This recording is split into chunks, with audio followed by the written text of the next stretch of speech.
நம் ஒட்டுமொத்த பிடிவாதத்தையும் உடைக்கும் வலிமை நமக்கு பிடித்தவரின் மௌனத்திற்கு உண்டு.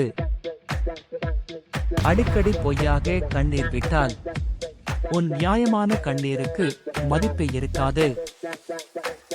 உங்களை அடுத்தவர்கள் கேள்வி கேட்க தொடங்கும் முன் நீங்களே உங்களை கேள்வி கேட்க தொடங்குங்கள். ஏனெனில் நம்மை யாரும் கேள்வி கேட்காத வரையில் நம் தவறுகளை நாம் உணரப்போவதில்லை. நமது பயம் நமது எதிரிக்கு தைரியம், நமது அமைதியோ அவனுக்கு குழப்பம். குழப்பத்தில் இருப்பவன் ஒருபோதும் ஜெயித்ததில்லை. ஆகவே அமைதியாகவே இருங்கள். பல நேரங்களில் விளையாட்டாக எடுத்துக்கொள்ளும் விஷயங்களில் மட்டும்தான் தோல்விகளை சந்திக்கின்றோம். ஆகவேதான் விளையாட்டு வினையாகும் என்கின்றார்கள் முன்னோர்கள்.